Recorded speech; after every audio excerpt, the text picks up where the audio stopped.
పల్లెటూరులో ఉండే ఓటర్లు, నగరాల్లో ఉండే ఓటర్లు, బాగా డబ్బున్న వాళ్ళు, వీళ్ళు ఏమంటున్నారంటే, ఏమండి జగన్మోహన్ రెడ్డి గారు డబ్బులన్నీ పేదవాళ్ళకి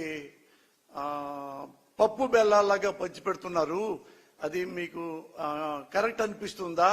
మీరు కరెక్ట్గా చెప్తారు కదా, చెప్పండి అని అడిగారు. అయితే నేను మీకెందుకు చెప్పడం అండి, ఒకసారి ఆంధ్రప్రదేశ్ మొత్తం చెప్తా. ఇలాంటి డౌట్ ఉన్న ప్రజలు చాలా మంది ఉంటారు కదా. అందుకని నేనేమనుకుంటున్నానంటే, చంద్రబాబు నాయుడు గారి గురించి మీరు తీసేయండి, అతను ఏమన్నాడో తర్వాత చెప్తా. జగన్మోహన్ రెడ్డి గారు పప్పు బెల్లాలాగా పెట్టకపోయి ఉంటే ఈ పాటికి ఆంధ్రప్రదేశ్ చంద్రబాబు లాంటి ఒక అవినీతి పరుల చేతుల్లో పేదవాళ్ళు నాశనం అయిపోయేవాళ్ళు. ఎందుకంటే పేదవాళ్ళని ఇంకా పేదవాళ్ళగా చేసేవాళ్ళు. ఎందుకంటే మీకు తెలుసు ఎప్పుడు అభివృద్ధి ఎక్కడా అభివృద్ధి ఎక్కడా అభివృద్ధి ఎక్కడా అంటే, నేనేం చెప్తానంటే, అభివృద్ధి ఒక ఈ సిమెంట్ స్తంభాలతో కానీ పెద్ద పెద్ద బిల్డింగ్లతో కానీ అభివృద్ధి ఏం రాదు. బేసిక్ గా మానవ నిర్మాణం జరగాలి. మనిషి వర్ణాన్ని జీవోత్సవం స్థాయిలోంచి నేను ఒక మనిషిని అని ధైర్యంగా రోడ్డు మీదకి వచ్చి నిలబడి చెప్పగలిగేలాగా ఉండాలి. అది చంద్రబాబు చేయరు. 5 ఏళ్లకు ఒకసారి ఎలక్షన్కి వస్తారు, పేదల దగ్గరికి, కూలీల దగ్గరికి. వాళ్ళని పేదవాళ్ళగానే ఎన్నో సంవత్సరాలుగా 75-80 సంవత్సరాలుగా అలాగే బతికిస్తున్నారు. చంద్రబాబు లాంటి నాయకులు వస్తారు, వాళ్ళ దగ్గరికి వస్తారు. ఒక్కొక్కటి ఇంటికి ఒకటికి 1000 రూపాయల చొప్పున, నలుగురుంటే 4000, 8 మంది ఉంటే 8000 ఇచ్చేసేసి వెళ్ళిపోతారు. అప్పటిదాకా ఈ పేదవాడికి ఏముంటుంది? పూరి గుడిసె, అన్నం లేదు, ఆరోగ్యం లేదు, నాగరికత లేదు, విద్య లేదు, డబ్బులు లేవు, తినడానికి తిండి లేదు, కడుకోవడానికి బట్ట లేదు. ఇలాంటి వాడికి ఒక్క 1000 రూపాయల కాగితం చూపిస్తే, ఇదిగో ఈ 1000 రూపాయలు నీకు ఇస్తా, నాకు ఓటేస్తావా? వేస్తానయ్యా, 6 ఉన్నాం, 6000. ఇది సాగుతుంది ఎప్పటి నుంచో. అప్పుడు ఏమవుతుంది? ఈ 6000 ఎప్పుడు వస్తాయి? 5-6 నెలలు వస్తాయి. మళ్ళీ ఎప్పుడు వెయిట్ చేస్తారు ఈ పేదోళ్ళు? మళ్ళీ 5 ఏళ్ల తర్వాత మళ్ళీ ఎలక్షన్లు వస్తే అప్పుడు మనకు డబ్బులు వస్తాయి కదా అని అప్పటిదాకా వెయిట్ చేస్తూ ఉంటారు. ఒక జీవోత్సవాల్లాగా. ఇది వద్దు. పేదవాడు జీవోత్సవం కాదు, పెద్దవాడు జీవోత్సవం కాదు అని చెప్పి ఈ పథకాన్ని ప్రవేశపెట్టాడు. దీనికి అన్ని చదువులు కానీ, విజ్ఞానం కానీ, నాడు నేడు అన్నా కానీ, ఆరోగ్యం అన్నా కానీ, మీ ఇంట్లో బట్టలు లేవు, అన్నం లేదు, కూడు లేదు, గుడ్డ, ఇన్ని చూసి ఈ పథకాలు ప్రవేశపెట్టాడు. మీరు అనుకుంటున్నారు పంచుతున్నారు అనుకుంటున్నారు. నేను అంటున్నాను, అర్బన్లో ఉండే మహానుభావులు, డబ్బున్న వాళ్ళు, ధనవంతులు, ముఖ్యంగా చెప్తే ఎగ్జాంపుల్ మా కమ్మ వాళ్ళు కూడా, అలాగే డబ్బున్న కాపు మహారాజులు కూడా అదే టౌన్లో ఉంటూ మీరు కూడా ఎంతో మందికి లక్షల రూపాయలు పంచుతున్నారు కదా పేదలకి. పేదలు నేను కమ్మవాడిని. అరే ఊళ్ళలో మన కమ్మవాడు ఉన్నాడు, వీడు బాగా చదువుతున్నాడు, వీడి డబ్బులు లేవు అని వాడికి 10,000, 5,000 ఇచ్చుకుంటూ ఈ మనం ఇస్తే వాడు చదువుకొని మనలాగే పెద్దాడవుతాడు కదా అని వీళ్ళు డబ్బున్న కమ్మవారు డబ్బు లేని పేదవాళ్ళకి, డబ్బున్న కాపు నాయకులు రాజకీయ నాయకులు కాదు, గుంటూరులో ఉన్నా చూడండి, మన మహానుభావుడు గుంటూరులో తులసి రామచంద్ర ప్రభు, అతను కొన్ని వందల కాదు వేలాది మంది కాపు కుర్రోళ్ళకి, అమ్మాయిలకి, అబ్బాయిలకి తన సొంత డబ్బులతో లక్షల్లో చదివిస్తున్నాడు. అలా మీరు డబ్బులు ఇస్తున్నారు కదా. అలాగే నేనే ఎగ్జాంపుల్. నేను ఇక్కడికి పేదవాడిని. నేను 7th క్లాస్ పెద్దకాకంలో చదివా. ఆ తర్వాత భయం, మా నాన్న బరిగొడ్లు తిప్పుతాడేమో, పొలంలో కూలీకి పంపిస్తాడేమో అంటే మా నాన్న నా ముఖం చూసి బాధపడి ఈ ఆడ బాగా చదివితే బాగుండే అని తీసుకెళ్లి మోతడకలో పెట్టాడు. తెలుసు మీకు మోతడక ఇక్కడ అమరావతి రోడ్లో. అక్కడ అయిన వాళ్ళు ఇట్లా నా బిడ్డను చదివించండి, నేను డబ్బులు ఇవ్వలేకపోతున్నానంటే ఆ దయతో 10th క్లాస్ చదివా. 10th క్లాస్ మంచి మార్కులతో పేసా, దగ్గర ఫస్ట్ క్లాస్తో. మళ్ళీ మా నాన్న ఎదురు నుంచుంటే మా నాన్న మళ్ళీ నా ముఖంకు చూశాడు. నేను ఇట్ట తలుపుతుంటే మళ్ళీ నేను బరిగొడ్లు కాపిస్తాడేమో అంటే మళ్ళీ తీసుకెళ్లి జేకేసీ కాలేజీ స్టూడెంట్ ఎంకేఆర్ గారు, మారుపూడి కోటేశ్వరరావు గారు మా పెదకాకని మా నాన్నకి తెలుసు. అరే కోటేశ్వరరావు, వీడు బాగా చదువుతున్నాడు రా, మా నా దగ్గర డబ్బులు లేవు, నువ్వేమైనా సహాయం చేస్తావా? వాడు నాకు వదిలేయి సుబ్బారావు. ఆయన నన్ను తీసుకెళ్లి జేకేసీ కాలేజీలో జరిపించారు. ₹1 కూడా మా దగ్గర లేదు, ప్రామిస్లో ఏమంటే లేంగి ₹1 కూడా లేదు. అక్కడి నుంచి గుజ్జనగొండ ఉంది గుంటూరులో ఎక్కడో జేకేసీ కాలేజీ, మా ఊరు పెదకాకని. ఇక్కడ నుంచి బస్ ఎక్కి వెళ్ళాలి, బస్ స్టాండ్ లో దిగి మళ్ళీ బస్ ఎక్కి జేకేసీ కాలేజీకి వెళ్ళాలి. ₹1.5 ₹2 రోజు అవుతాయి. మా ఇంట్లో పావలా కూడా లేదు. ఎట్టా అంటే పాప ఆ ఎంకేఆర్ గారు నన్ను కమ్మ హాస్టల్లో చేర్పించాడు. కమ్మ హాస్టల్లో చేర్పిస్తే కమ్మ హాస్టల్లో అంత డబ్బులు మనం ఎక్కడ కడతాం? కమ్మ హాస్టల్లో 5 ఏళ్ల పాటు ఇంటరు డిగ్రీ అక్కడ హాస్టల్లో ₹1 లేకుండా గదిలో 5 ఏళ్ళు ఉన్నా. 5 ఏళ్ల పాటు 2 పూట్ల కడుపు నిండా అన్నం తిని చదువుకున్నా. ఎవరిచ్చారు ఈ డబ్బులు? సేమ్ జగన్మోహన్ రెడ్డి లాంటి మహానుభావులే. ఇప్పుడు జగన్మోహన్ రెడ్డి గారు ఎలాగే పేదలకి, నాలాంటి పేదలకి కడుపు నింపుతున్నాడో, విజ్ఞానం నింపుతున్నాడో, అలాగే నన్ను ఎవరు అనుకున్నా సాధించుకుంది.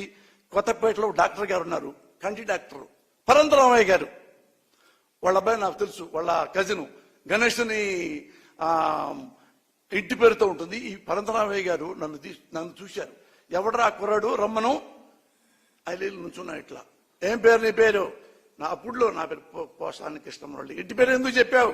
నేను ఇప్పుడు అలాగే చెప్తాను సార్. ఎన్ని వచ్చినాయి మార్కులు? ఇన్ని వచ్చినాయి సార్. సరేరా, నిన్ను 5 ఏళ్ళు ఇక్కడే ఉండి చదివిస్తా, కాలేజ్ ఫీజు కూడా నీకు కడతా, హాస్టల్లో నీకు 5 ఏళ్ళు అన్నం నీకే పెట్టిస్తా, నువ్వు బాగా చదవాలి, మరి పాస్ అవ్వాలి, బాగా చదువుకోవాలి. చదువుతాను సార్, వెళ్ళిపో అని బుధం తడితే 5 ఏళ్ళు ఆ మహానుభావుడు నన్ను చదివించాడు. డిగ్రీ చదివాను, తర్వాత MA చదివా.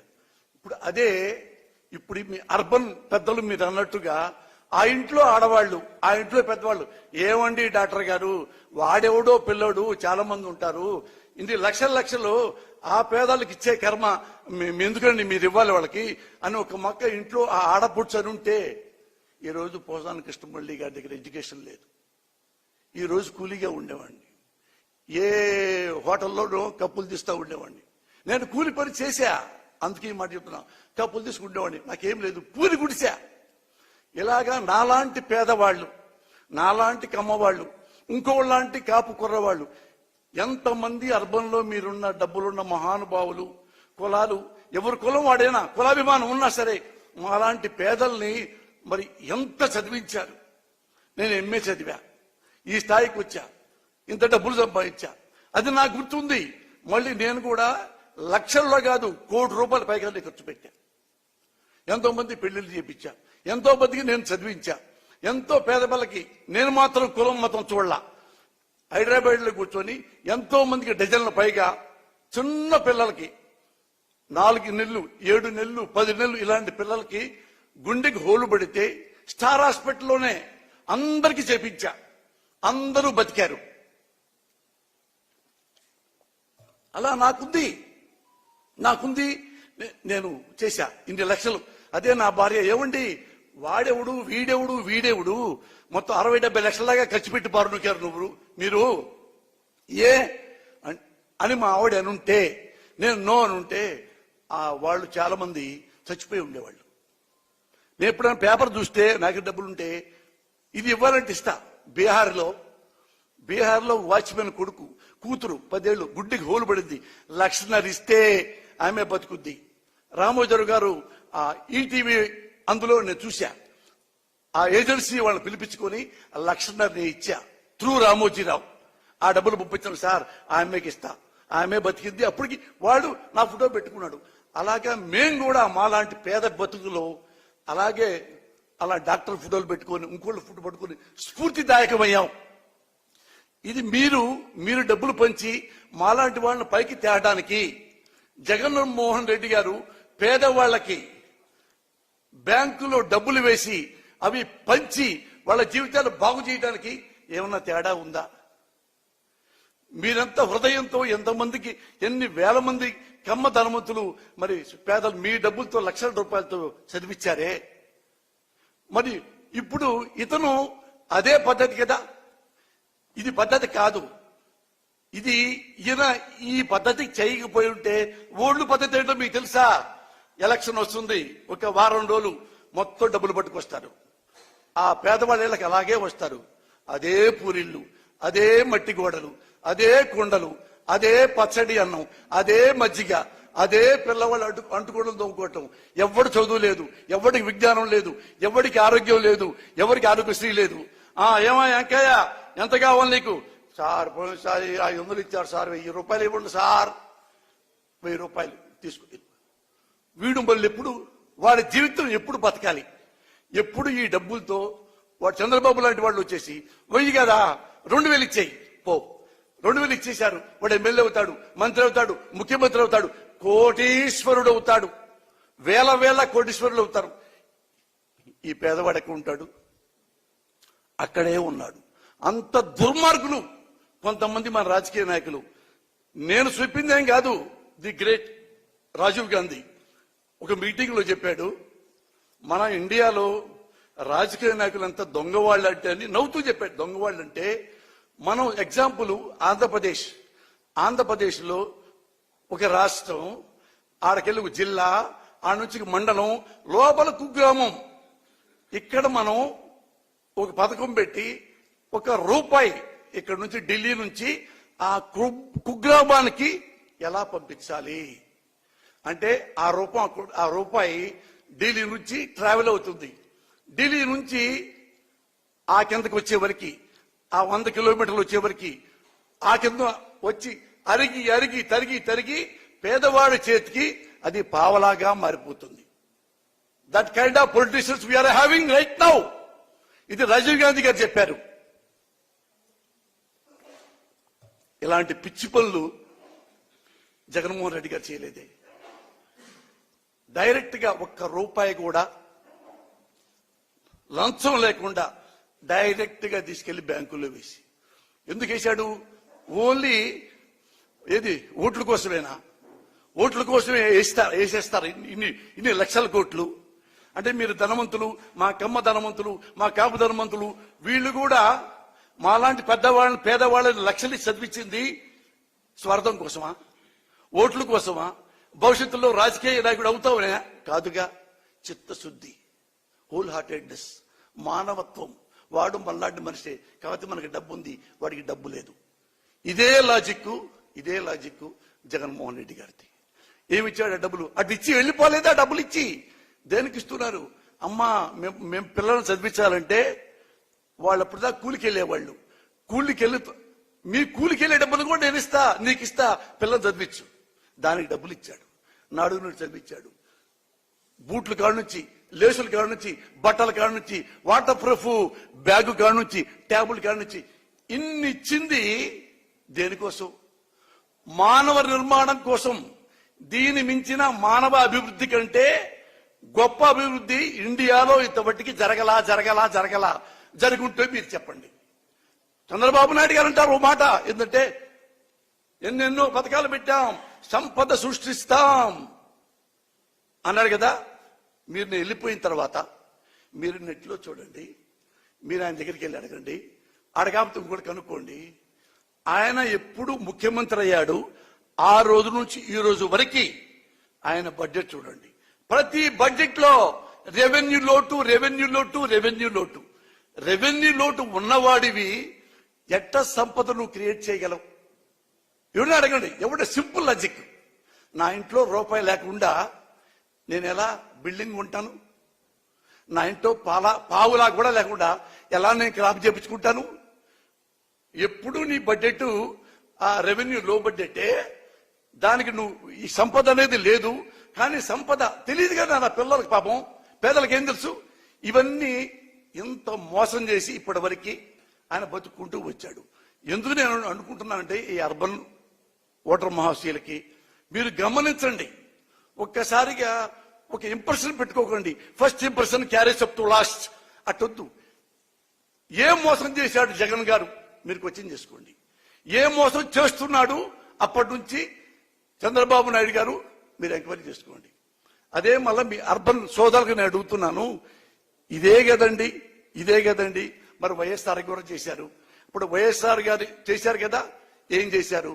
ఆంధ్రదేశంలో రైతు సోదరులు వాళ్ళు పంటలు పండగలేకపోతే ఏదో ప్రాబ్లం వస్తే ఇల్లు బ్యాంకులో తాకట్టు పెడతారు, ఆడపడుచుల బంగారం తాకట్టు పెడతారు, పొలం తాకట్టు పెడతారు. ఆ డబ్బులు తెచ్చుకొని మళ్ళీ పంట పండిస్తారు. మళ్ళీ అతివృష్టి, మళ్ళీ అనావృష్టి, మళ్ళీ పంటలు పోయి వేల వేల వేల వేల అప్పులు రైతుల చేతుల్లో పడిపోయి వాళ్ళు అనేబుల్ టు పే. బ్యాంకు వాళ్ళు వస్తుంటే ఇల్లు తాళం వేస్తా ఉంటుంటే వేలాది మంది రైతు సోదరులు పెళ్ళాం బిడ్డలతో సహా ఆత్మహత్య చేసుకున్న రైతు మహానుభావులు ఎందరో ఎందరో ఎందరో ఆంధ్రప్రదేశ్ లో. ఇది యాత్రలో వైఎస్ఆర్ గారు గమనించాడు, అన్ని చూసుకున్నాడు, అన్ని చదువుకున్నాడు. ఎలక్షన్ ముందు చెప్పాడు, అమ్మా మీకు ఇంతింత అప్పులు ఉన్నాయి, మీ నగలు మెడలో ఉన్న తాళి పట్టు కూడా బ్యాంకులో పెట్టారు, పొలం కూడా తాకట్టు పెట్టారు, ఇల్లు తాకట్టు పెట్టారు.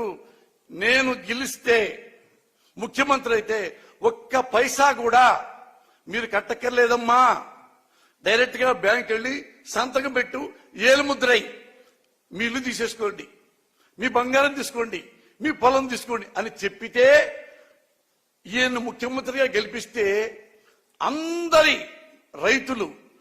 రైతు రుణమాఫీ చేశాడు, రుణ విముక్తులు చేశాడు. వెంటనే బ్యాంకుల్లో వేలాది మంది లక్షలాది మంది రైతు సోదరులు బ్యాంకులకు వెళ్ళి ఇట్లా ఎలుముద్ర వేయటం, డాక్యుమెంట్లు ఇంటికి తీసుకెళ్లిపోవటం, ఇంటి ముద్ర వేయటం, ఆ ఆడపడుచుల బంగారం తీసుకెళ్లిపోవటం, ఎలుముద్ర వేయటం, పొలం డాక్యుమెంట్లు తీసుకెళ్లిపోవటం. ఒక్క పైసా కూడా రుణం లేకుండా రైతుల్ని కడదీర్చిన మహానుభావుడు వైఎస్ రాజశేఖర రెడ్డి గారు. ఈయన చేసిన దానికి మీరు అభినందించారా? పేదలు మొత్తం అభినందించారా? అప్పుడు అనలేదే రైతులకి పప్పు బెల్లలాగా నివేది పెట్టారు వైఎస్ రాజశేఖర రెడ్డి గారని. జగన్ పెట్టిన పప్పు బెల్లాలకి ఈ పెట్టిన పప్పు బెల్లాలకి ఏమైనా తేడా ఉందా? మానవ నిర్మాణం ప్రజలకు ఒక నమ్మకాన్ని కల్పించారు. ఓ ప్రభుత్వం ఉంది మన కోసం, మనం ఓటేసాం కాబట్టి ఆ ప్రభుత్వం మనకి జవాబుదారీ, మన కష్టం వాడు తీర్చాలి, మన నష్టం వాడు తీర్చాలి, మన కన్నీళ్లు వాడు తుడవాలి. అదే కాన్సెప్ట్ వైఎస్ రాజశేఖర రెడ్డి, అదే కాన్సెప్ట్ జగన్మోహన్ రెడ్డి. అదే ఇంట్లో పిల్లవాడు చదువుకోకపోతే, ఇంగ్లీష్ రాకపోతే, ఉద్యోగం లేకపోతే గుడిసెగా ఉంటుంది, రోగంగా ఉంటుంది, ప్రాణంగానే పోతుంది. కాబట్టే నాడు నేడు, కాబట్టే ఆరోగ్యశ్రీ. దయచేసి ఇంతకంటే మీకు ఎక్కువ చెప్పాల్సిన అవసరం లేదు. ఇది 100% చాలా జెన్యూన్ గా మనస్ఫూర్తిగా దైవ సాక్షిగా చెప్తున్నా. He is very very sincere.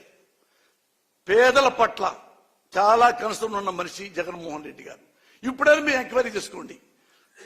ఇన్నేళ్ల మీ రాజకీయ జీవితంలో మీరు చాలా చూసుంటారు.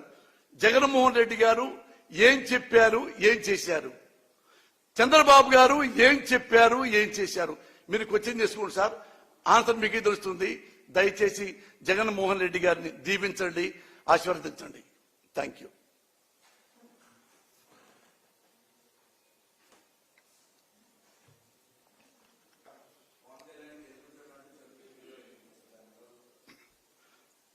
పవన్ కళ్యాణ్ ని గెలిపించండి అని చిరంజీవి గారు స్టేట్మెంట్ ఇచ్చారా? ఎలా ఇస్తారు చిరంజీవి గారు ప్రజలంటే ఆయనకి లెక్కలేదు కదా, ప్రజలంటే ఆయనకి చాలా చీప్ ఒపీనియన్ కదా, వాళ్ళేం బిగుతారులే మన్ని అని కదా. ఎందుకంటే ఆయన వెరీ గుడ్ బిజినెస్ మ్యాన్. సినిమాల్లో once upon a time #1 hero, ఎప్పటికీ టాప్ హీరో. ఇతను మనకి సేవ చేద్దామని చెప్పేసి ప్రజారాజ్యం పార్టీ పెట్టాడు, మీకు చెప్పక్కర్లా. ఆయనకి 18 ఎమ్మెల్యేలు వచ్చినాయి.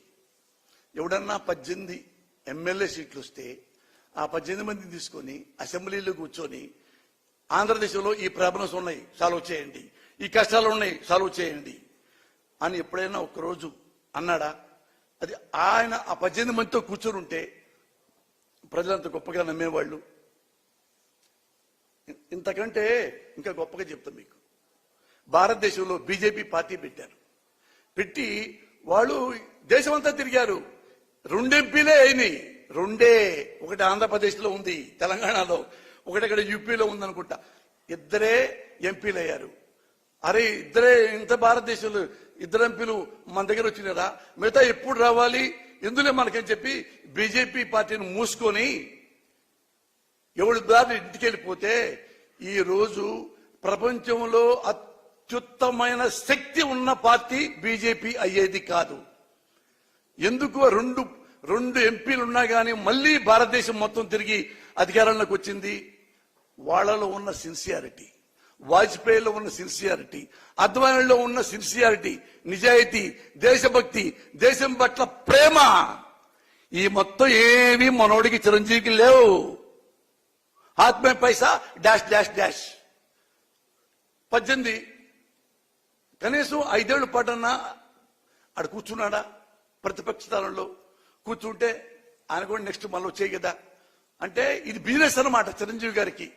సినిమా కూడా ఇంతే, డబ్బులు ఇస్తే చేద్దాం, ఈ పోతే వెళ్దాం. ఇక్కడంతే ప్రజలు మనకి ముఖ్యమంత్రి అయితే ఆ సీట్లో కూర్చుందాం, ఎంజాయ్ చేద్దాం, ఓట్లు అయిపోతే వెళ్ళిపోదాం. మనకెందుకు 5 ఏళ్ళు ఖాళీగా ఉంటాం? 5 ఏళ్ళు బోరు పద్దాక.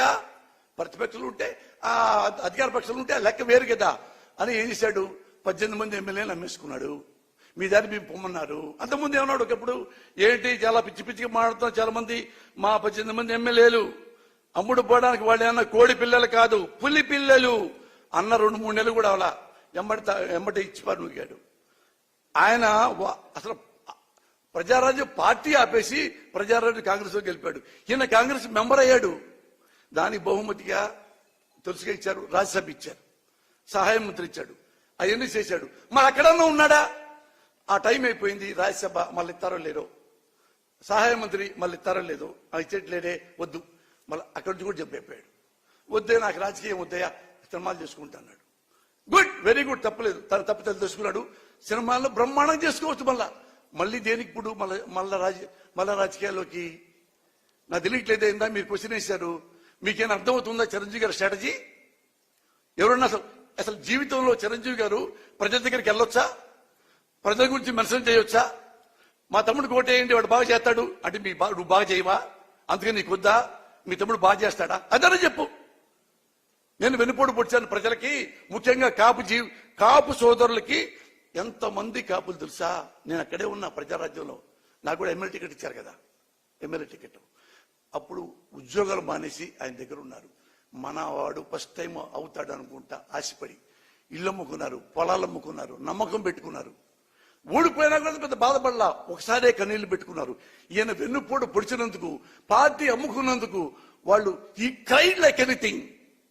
కానీ ఇంకా చాలా గొప్పవాళ్ళు కాపు సోదరులు ఈ మాత్రం ఏమనకుండా తను వాళ్లే గుండెల్లో సర్దుకొని బాధ పడ్డారు. ఇప్పుడు మళ్ళీ ఈయన వచ్చేసి ఏసనే చిరంజీవి మా తమ్ముడు పార్టీ పెట్టాడు, ఆ పార్టీ ఈ పార్టీ మీరు కలిసి 6 నెలలన్నా జనాన్ని నమ్మించారు. మీ వాడు 1 month కూడా మా నమ్మించలేపాడే. అయినా మళ్ళీ ఇస్తారా? అవునులే, రాజకీయాలు కదా, ఓటు హక్కు మీకుంది, మీరు నుంచోవచ్చు, మళ్ళీ ఎమ్మెల్యే అవ్వచ్చు, మళ్ళీ మంత్రి, ఏమో మళ్ళీ చిరంజీవి గారు ముఖ్యమంత్రి కూడా అవ్వచ్చు. నమ్మకం లేదా మీకు? గుర్రం ఎగరావచ్చు. What can we do? ఇది అన్నాం అనుకో, ఏమంటే తెలుసా? ఎమ్మటే తిట్లు, లం డ. అంటే అసలు రియలైజేషన్ లేదు మనుషులకి, రియలైజేషన్ లేదు. అరే ఒక తప్పు చేశామే, ఐ డిడ్ మిస్టేకే, అన్బేరబుల్ మిస్టేకే, మనం రిపీట్ అవుతామే, లేదు. రియలైజేషన్ లేదు. అన్నవాడిని డిమారలైజేషన్ చేస్తాడు. వీడు మన క్వశ్చన్ చేస్తాడా? చేస్తా. ఎందుకంటే నేను ఓటర్ని, ఈ దేశంలో ఒక పౌరుణ్ణి, ఓటకు ఉన్నవాడిని, మంచి నాయకుడు కావాలనుకునేవాడిని. వీడు మంచి నాయకుడు కాకపోతే నేను వద్దనుకునేవాడిని. నాలాంటి వాడికి ఈ సమాధానం చెప్పగలిగితే మీరు ఎక్కడైనా బతకగలరు. ఎందుకు చెప్పరు? You are unfit for politics. That only I can say.